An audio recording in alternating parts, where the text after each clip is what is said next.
Ana Catalina Emmerich, su vida, visiones del cielo y el purgatorio. ¿Te imaginas vivir en carne propia los sufrimientos de Jesús durante su pasión? ¿O tener visiones tan detalladas que te permitieran describir eventos bíblicos con una precisión asombrosa? Hoy hablaremos de una mujer extraordinaria que vivió todo esto y más, Ana Catalina Emmerich. Mística, visionaria y estigmatizada, Ana Catalina dedicó su vida a Dios, soportando grandes sufrimientos físicos y espirituales, pero también recibiendo dones sobrenaturales que la convirtieron en una de las figuras más fascinantes de la historia de la Iglesia. Sus visiones sobre la vida de Jesús y la Virgen María han inspirado a millones, e incluso influyeron en el descubrimiento de la Casa de la Virgen en Efeso. En este vídeo, exploraremos su vida, sus dones místicos, y el impacto que su legado sigue teniendo en el mundo hoy. ¿Listos para adentrarnos en la vida de esta santa increíble? No se lo pierdan. Pero antes de profundizar en su historia, déjenme contarles un dato curioso. Ana Catalina Emmerich no sabía leer ni escribir, y sin embargo, sus visiones fueron registradas con tanto detalle que hoy son consideradas un tesoro espiritual. ¿Cómo fue posible? Acompáñenme a descubrirlo. La beata Ana Catalina Emmerich, Coesfeld, 8 de septiembre de 1774 Dulmen, 9 de febrero de 1824, fue una monja canonesa agustina, mística y escritora alemana. Nació en Flamske, una comunidad agraria, actualmente en la diócesis de Münster, en Westfalia, y murió en Dulmen a los 49 años. Fue beatificada por el Papa Juan Pablo II el 3 de octubre de 2004. Emmerich es el apellido consignado en Alemania, procede de una localidad alemana donde vivió su familia. Desde pequeña decía tener visiones en las que se le aparecía principalmente Jesucristo cediéndole su cruz. Ingresó en un convento de agustinas. Cuando tenía 24 años le empezaron a aparecer heridas sangrantes, estigmas que se hacían visibles periódicamente en Navidad y Año Nuevo, la primera de ellas, el 29 de diciembre de 1812. Durante sus últimos años de vida se alimentó solamente con la Eucaristía. Sus visiones fueron descritas por Clemens Brentano, poeta y novelista del romanticismo alemán. Infancia. Lugar de nacimiento de Ana Catalina Emmerich en Coesfeld-Flamschen. Nació el 8 de septiembre de 1774 en Flamske, la quinta de 9 hermanos. Sus progenitores, Bernardo Emmerich y Ana Giles, fueron muy pobres y de sencilla piedad cristiana. Fue bautizada en la iglesia de Santiago en Coesfeld, Coesfeld. Luego fue costurera durante varios años. Fue enviada a estudiar música a la casa de Stongen, organista pobre, a quien le dio todo lo que había ahorrado para entrar en un convento y esperó con ellos varios años como sirvienta. Vida religiosa. En 1802, a los 28 años de edad, entró en el convento agustino de Agnetenberg, Dulmen. Sus hermanas de claustro creían que había recibido facultades sobrenaturales debido a sus continuos éxtasis. Cuando Jerónimo Bonaparte, rey de Westfalia, cerró el convento en 1812, ella fue la última en abandonarlo. Se le otorgó refugio en casa de una viuda, hermana del sacerdote dominico Joseph Alois Limberg, su confesor. Allí llegaban enfermos y pobres en busca de ayuda, y según sus contemporáneos, ella sabía cuáles eran sus enfermedades y daba alivio a los necesitados. Estigmas. En 1813, estando ella enferma en cama, aparecieron los estigmas en su cuerpo. Una comisión episcopal fue la encargada de investigar su vida y examinar sus signos milagrosos. El vicario general Orberger y 3 médicos, uno de ellos protestante, se encargaron de la investigación. El procedimiento duró más de 3 meses. Al parecer ellos se convencieron de su santidad y la autenticidad de sus estigmas. A finales de 1818 Ana Catalina revela que Dios le concede a través de la oración el alivio de sus estigmas, y las heridas de sus manos y sus pies se cierran, pero los demás se mantienen, y el Viernes Santo todos se vuelven a abrir. En 1819 Emmerich vuelve a ser investigada. Fue trasladada a la fuerza a un cuarto grande en otra casa y se mantiene bajo vigilancia estricta durante el día y la noche en un lapso de 3 semanas, lejos de todos sus amigos excepto su confesor. Visiones. Ana Catalina Emmerich relataba así las visiones de su infancia. Cuando, hacia la edad de 5 o 6 años, yo meditaba sobre el primer artículo del Credo de los Apóstoles: creo en Dios Padre, Dios Todopoderoso, Creador del cielo y de la tierra. Todo tipo de imágenes que se remitían a la creación del cielo y de la tierra se presentaban a mi alma. Vi la caída de los ángeles, la creación de la tierra y del paraíso, Adán y Eva, y la caída del hombre.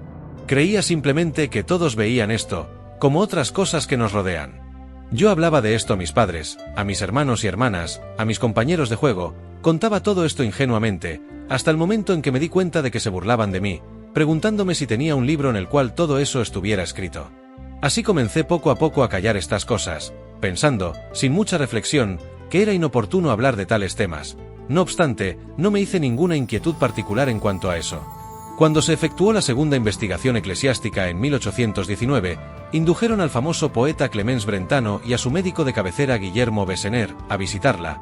Para gran asombro de este, ella le dijo a Brentano que le había sido señalado por inspiración divina como el hombre que escribiría sus revelaciones y permitiría cumplir con la voluntad de Dios, es decir, escribir para el bien de innumerables almas las revelaciones recibidas por ella. Clemente Brentano era un escritor romántico que tras su contacto directo con Ana Catalina se convirtió al catolicismo. A Guillermo Bessener le contó secretos de la vida personal del mismo que nadie podía conocer, por lo que quedó convencido de la altura espiritual de Ana Catalina.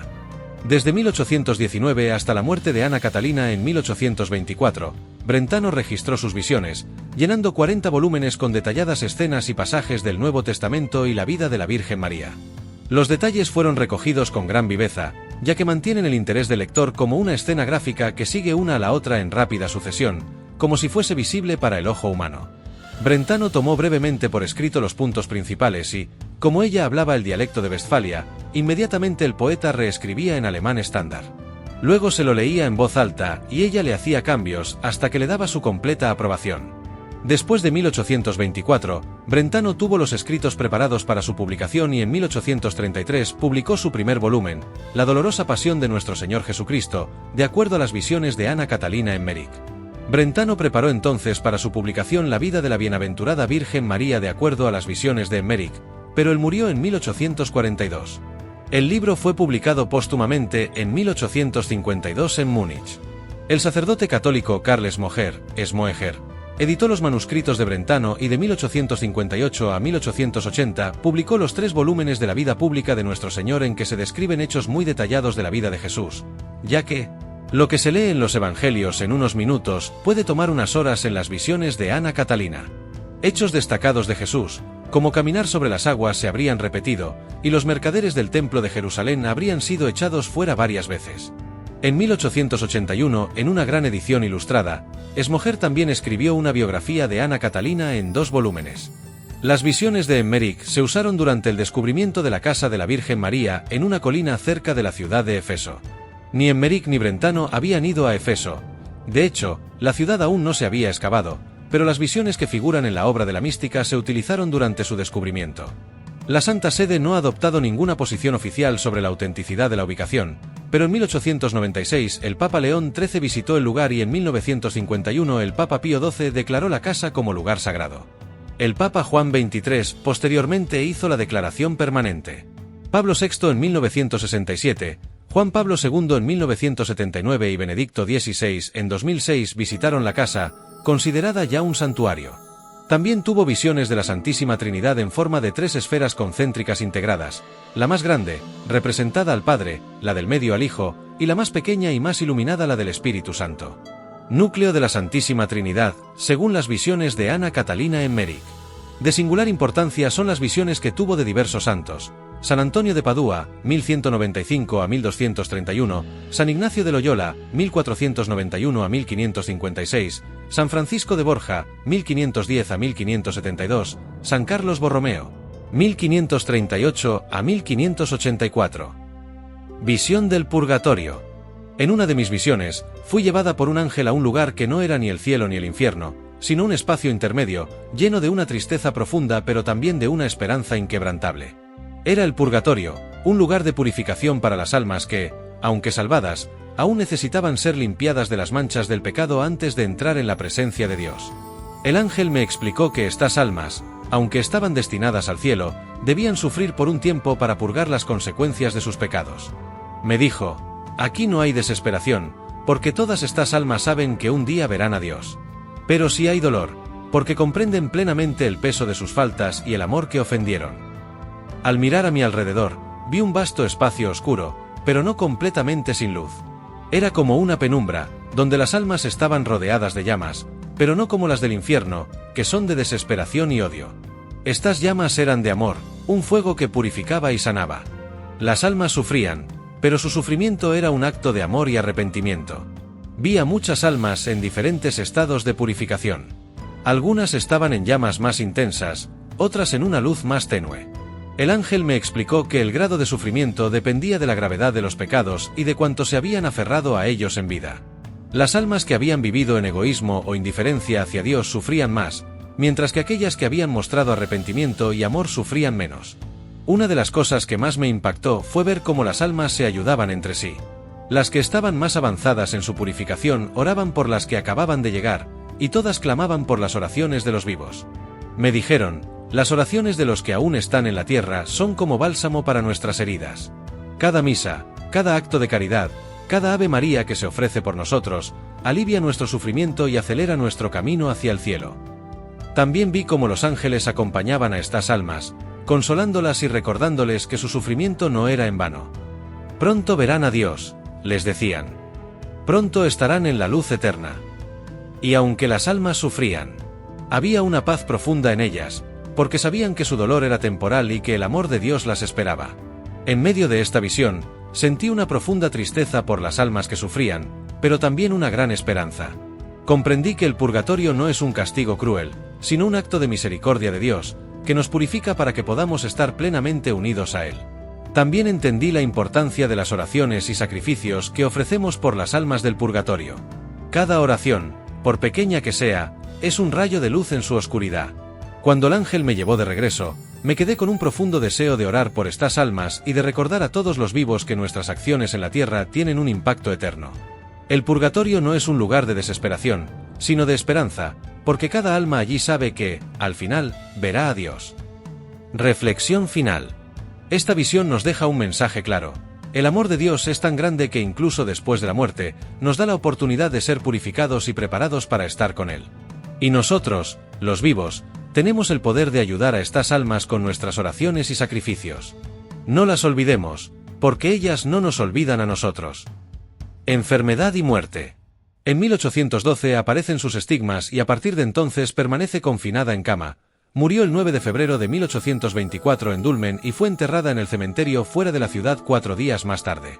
En 1975, después de reiniciar el proceso de beatificación por el postulador de la causa Joseph Adam, sus restos fueron trasladados a la cripta de la cercana iglesia de la Santa Cruz. Beatificación. Un primer proceso de beatificación comenzó en 1892, pero se tuvo que prorrogar varias veces, principalmente debido a diferentes interpretaciones acerca de lo histórico y lo teológico, ya que sus visiones y testimonios fueron anotadas por Clemens Brentano. El proceso fue suspendido en 1928, pero se reabrió en 1973 y cerrado definitivamente en 2004. Una curación milagrosa, ocurrida en Alemania en 1880, fue atribuida a su intercesión.